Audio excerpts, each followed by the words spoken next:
Okay, this is Wizard Yaoen and Will Love Light and Magic. So I realized I'd left two rather important things out from my exposition of my occult philosophy in my previous videos. And let me get right into those two subjects, or at least state them.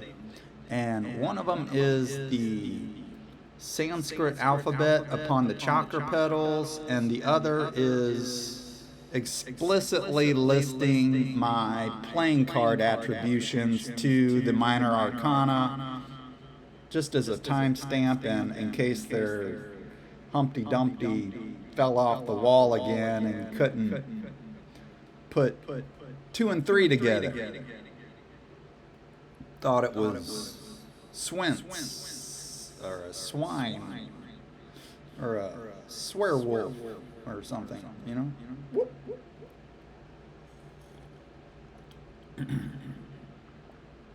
But, so, to recap, basically, I propose a 37-fold degree system of magical reality,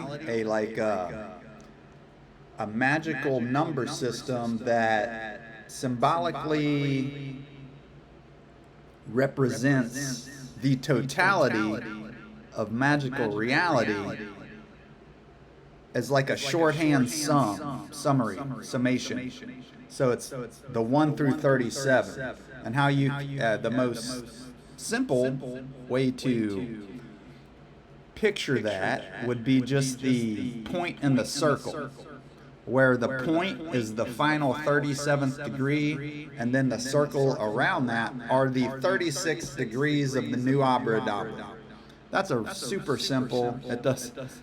It just means the sun. Just kind of enforces that the 37th is a kind of a soul number, which it is. If you look up 37.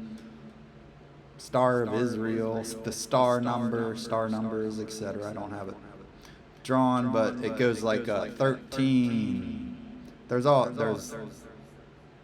They're in between there, but the major ones are like 13, 37, and 73, and then 121 is an important star number.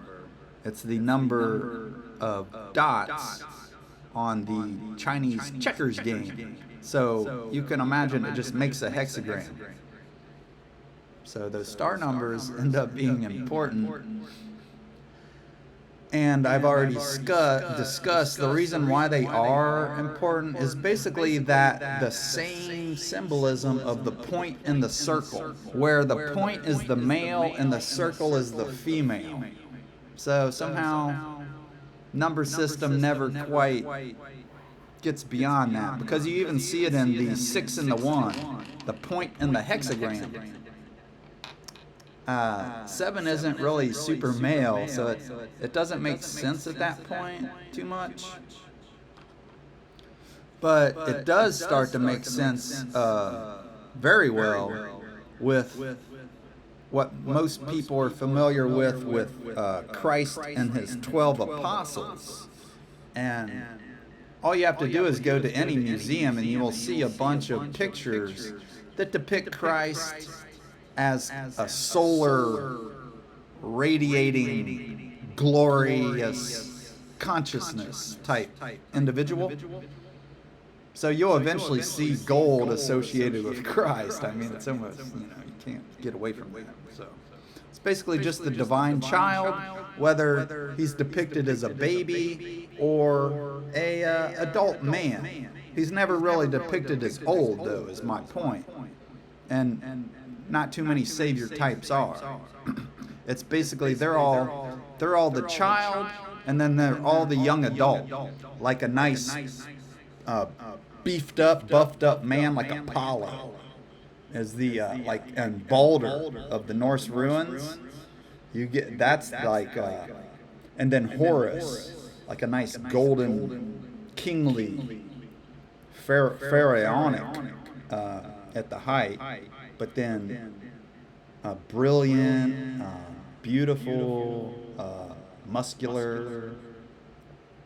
You get that kind of light beam.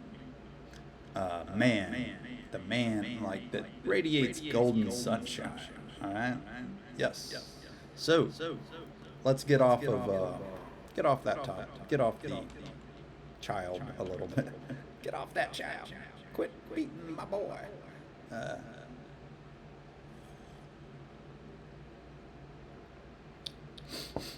Beating it in you to death here, guys. But as I say, we're doing the Sanskrit alphabet, boys, and then we're doing playing cards. Right. Oh, parachute. I couldn't really be the fly boy I wanted to here today. No Top Gun space flight, but we're doing it. So let me see if this is just the prelude, and then I'll draw things out. Yes, it is. So, because I don't have any papers drawn out, I don't have playing cards. I got a thing of old maid playing cards here is the only thing, even though I have playing cards, just not with me. But we'll show you a real old deck of old maid cards. I might, let me see here. No. With the playing card, once I got into the playing cards, I was going to show you a few simple games, like card games, but says no. But anyway, I will show you this pack of real funny old maid cards that I remember my mom and me and my sister. I remember playing it with my mom anyway, and probably my sister. But let me see here. Yeah, we'll show them to you. Here's the old. Here's kind of the cover of it. Oh, me. Oh. And then here, I don't know what. I think you're just making a match here on it. So you've got all these dudes. So try to depict the old maid game here. So we got. Oh no! What? Oh Jesus! Oh, have mercy, girls. Oh, did you see it? We already flopped her. Where is it? I don't have good... Oh, my Lord. Here she comes. So in Screw Your Neighbor, the way we play it, the king is 0. And you only get one card. Everybody gets a card. And then the king's the lowest, but then the ace is 1, and then the deuce is 2. So everybody gets a card, and you don't want to have a high card. So you get to trade it. But if you happen to have been dealt a king, that's on your set. You win. Because that card's untradeable and valued at 0. So that's why I say, guys, it's impossible to screwy-dooey the duck of Walter Louis, because I'm the king, and Screw Your Neighbor, the 5-fold pentagram, sucker. What? That's all I'm saying. But anyway, here she blows. Oh, look. I couldn't get my hand coordination right. I got slapped. Slappy Sam, tumble down, test it. We're going for the me. Oh, wait, let's hide it. It's where, it's who, it's what. I can't actually get my hands right. This is funny sauce. Oh, yeah, she's got beat up corners. Oh, Lordness of the fire. Throw that squirrel hat down into the fires of Mordor. We'll burn it up, baby. So that's the queen, comparatively, of playing cards and Screw Your Neighbor. So once you get the queen, boy, that's a stinky, smelly rat. We're doing it. She's Humpty Dumpty. She don't want to be me. She don't want to be a werecat, a were-rabbit. So, churning and burning. All she has to do is work on her heart chakra and invoke the Taiji 2 to get that energy going, baby. Baby. Now you don't want to go against the king down here. You don't want to. Just breathe in and out. In and out. Everybody is what it's all about. Love under will. Okay? Can we end? No. Okay, we're doing the Sanskrit alphabet upon the chakras, which basically reveals Shiva as the Ajna chakra and enforces the 35th degree of the Nu Abrahadabra as being the height of Shiva and the height of the Ein Sof R and the height of the child gnosis itself as consciousness. So, like I did say in the previous video, the 35th degree of the Nu Abrahadabra is the height of consciousness knowing itself. Consciousness being self-aware of itself. Consciousness knowing itself. The full awareness of consciousness knowing itself. So consciousness fully aware of itself. Not quite the old maid rigmarole that I am showing here. So let's throw that card away forevermore. We got it. With everybody. Victory upon the earth. Swoop. Down it scoops up. You boot it.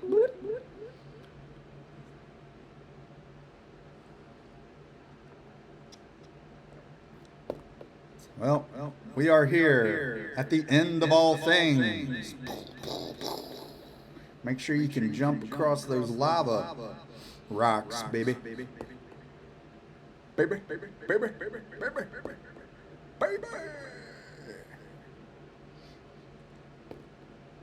Abrahadabra. Okay, here we are. This is going to be super duper fun because I got my diagrams ready, and it's basically the big day here, guys. We're I'm going over the Sanskrit alphabet to the chakra petals, which I've got a diagram here, and we can actually go through all the letters of the Sanskrit alphabet as they correlate to the chakra petals, because I made a little bit of a switch after the 25th letter, and I think it adds a lot of clarity to the system, and we'll be talking about how it fits in with the tree of life and the binary system, even probably. So we'll do that one first.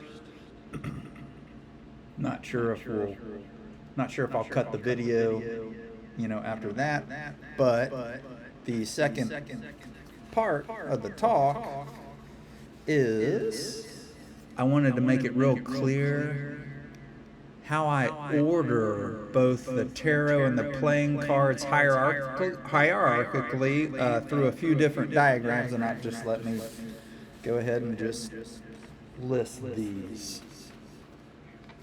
So it's basically this one. Make it clear. I wrote exactly the grams, that they're called the pentagrams of the binary system. And you can call them the pentagrams of the I Ching, the Book of Changes, why not? But for the first time, really, in video, these grams have been in my previous videos, but it's really quite clearly depicted here, because you can see the exact logical dissension, hierarchical dissension of the binary system's grams as they go from the unity of the straight Taiji 2, which is not even, it would be at the very top of this diagram, not even depicted. So the pure Taiji 2 breaks as the number 2, breaks into the 4 bigrams and the 4 elements. That's the major symbolism of the 4 things. It's just the 4 directions and then the 4 elements, 4 seasons. You know,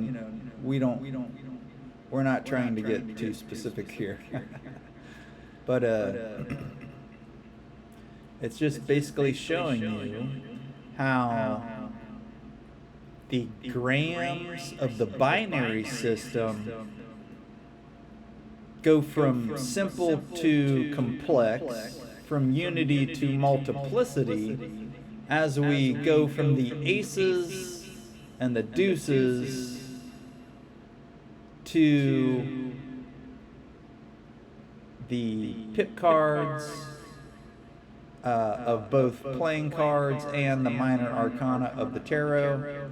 And we'll be talking exactly how those two correlate together, and moreover, how I specifically and without doubt, how I hierarchically order hierarchically order those cards serially even. So I wanted to make that very specific because it's a unique way that nobody would ever expect, and I've already touched upon that point. So this next little graph the next diagram, this is the last diagram that I made for the talk, which is cool. Even has stuff that I really wasn't going to touch upon, but it became such a unique factor that it showed up on this papered graph. And that's, see those little images at the very top of the page? It's actually an image of a wand, a sword, a cup, and then 8 coins, 8 individual coins there. So it's actually the standard motifs of playing cards and the tarot. And I use the Italian suit names just because they all have different first letters. In English, if you use both cups and coins, both of those suits start with the letter C, so it's hard to abbreviate. It's like, not a big problem usually, but when you're trying to abbreviate the suit names, like AC for Ace of Cups, if you have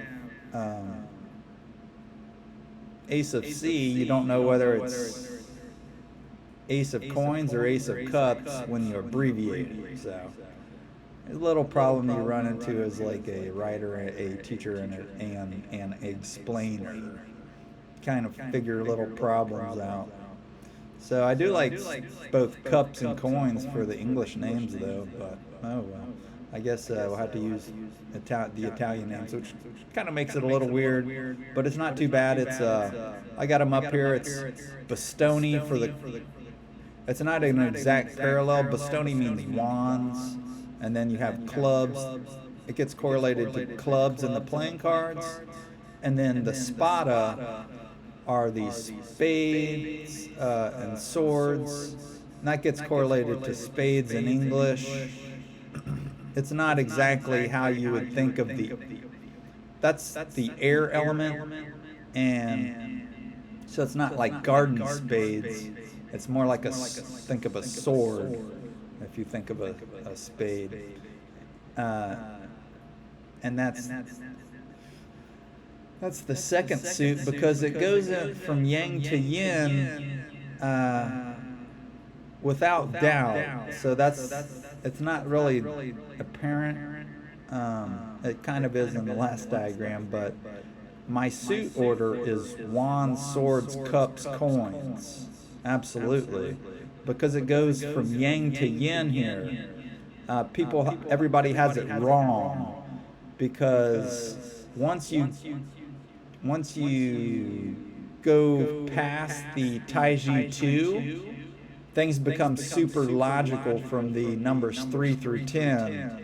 And so you have to go in a straight male to female logical system. You can't use the Jehovah elemental formula anymore where it's father, mother, son, daughter. You have to go completely logical from yang to yin and go father, son, mother, daughter. That's I didn't quite follow that myself early on, but it is indeed what you have to do. It's just by the grams. You just have to follow the logical dissension of the binary system's grams from yang to yin, and when you do that, swords become the second suit. And this is actually a proof up here. I didn't quite want to get into it from the very start here, but if you follow it, it's the tetragrams of the Yi Jing drawn like you would the geomancy symbols. So the wand is fire of fire, and the sword is fire of air. You just use the most yang top, but you do use the corresponding elemental bigram at the bottom. So you got it. Like, it's amazing. It's one of the divine revelations. I have to show my infinity symbol here to even speak. It's slightly holy, this revealing here a little bit. So, but at the cups, you still see the fire bigram, the air bigram, and then the cups here. You can imagine the Yi Jing of a broken line here and a solid line here. That's the elemental water. So you have the water bigram at the bottom, and then but it switches. See, this is both male right here. These two dots, but it goes from male to total female. So if you can, I'll touch upon this more. The wand suit's fire of fire right up there, and then the sword suit is fire of air. The cup suit is earth of water. So it flips to yin from instead of the fire bigram and the two dots being fire, it goes to earth, which is the opposite. It's all yin. Instead of all yang, it flips to all yin at the top.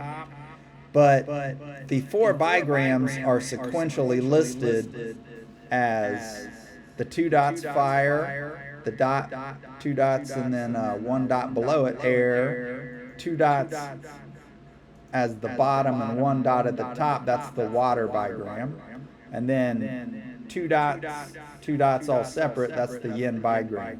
So it just goes fire, air, water, earth. But then you have the two dots and then the four dots. So you got a fire and earth bigram. It goes like that's the magical order. So there's like a complete logic behind these glyphs made, and nobody had ever thought that the four tetragrams of the Yi Jing and binary system would reverberate, magically be in accord with the symbolism that the tarot suits were already incorporating. It's super crazy. It's just one of these super wild, like, "I'll be Diola, baby." You know, swooper, duper. We got to get we swooped the sweatshop on that, but I don't even know what to call it. It's super magical, so you know. But anyway, that's once you get rolling with the binary system. But that's a super major discovery right there when you take it seriously, because it's like a proof of these symbols. Anyway, it's a little deep. But moving along, I have my order, which nobody would ever expect, of both the tarot and the playing cards. Excuse me. Something got loose. So it's aces, deuce, the aces and the deuces of the tarot and the playing cards. So just say the aces and the deuces, the four of them.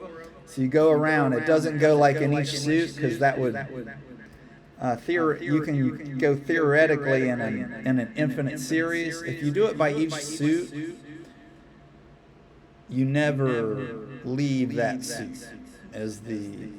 That's the problem. But it's basically proven by the Fu-Z arrangement and then concentric circles. So if you go in one quarter and stay there, you're leaping circles out. But if you use the entire permutation of the circle and of the four directions, etc., you just keep going around, but jump to an outer circle like that.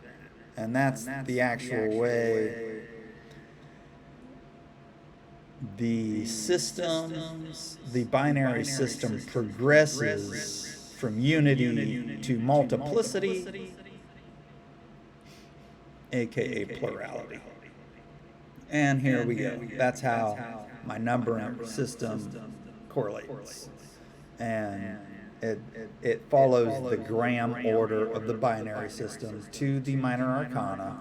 So where you have the aces, the deuces, and then you actually have the 16 court cards of the minor arcana.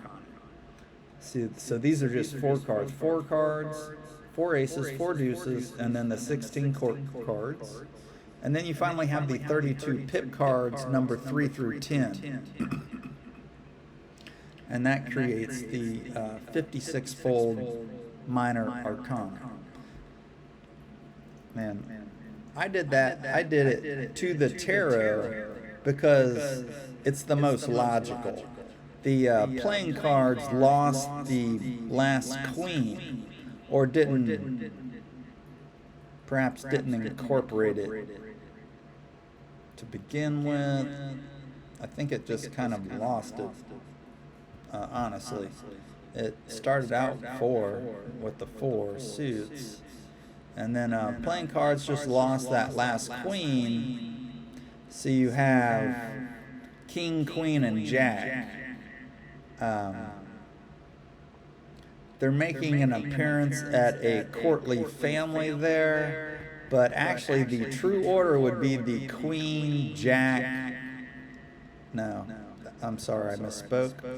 The true order is the king, the jack, and the queen. It's always yang to yin with both the tarot and the playing cards, despite what we're used to.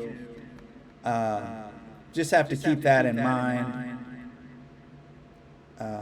because it's always by the yang to yin of the grams. So I should be no, I can't even stop that there.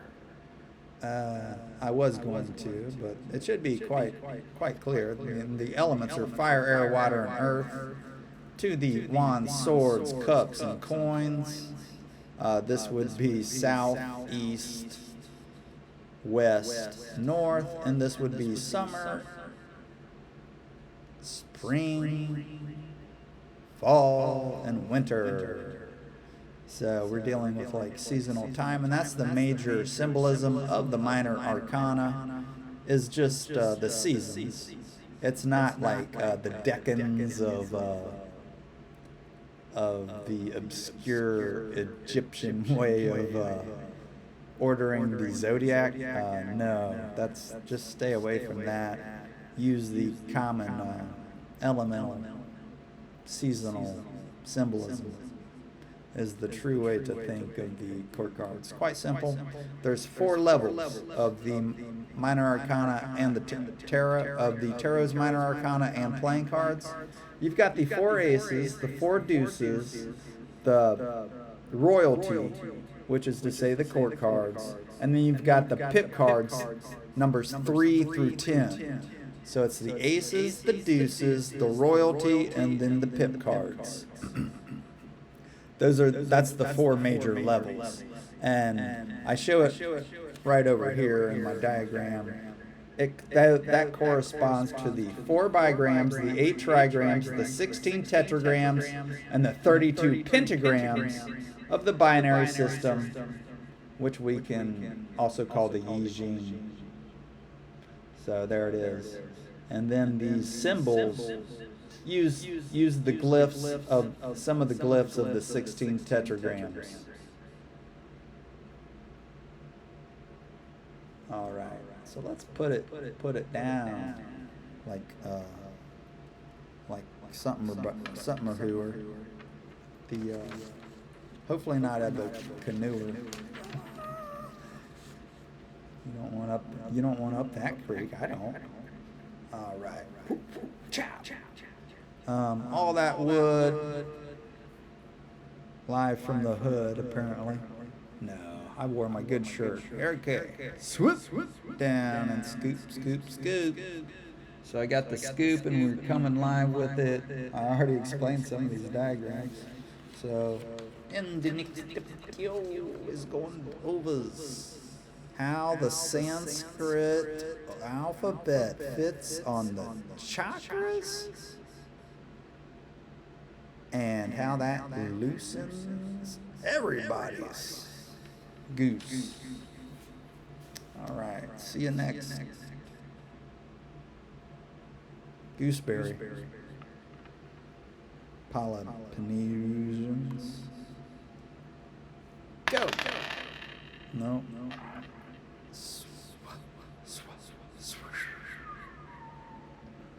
So I'm going like who done it, but I've already known. It was me in the library with my club. He tried to get over on me at the club.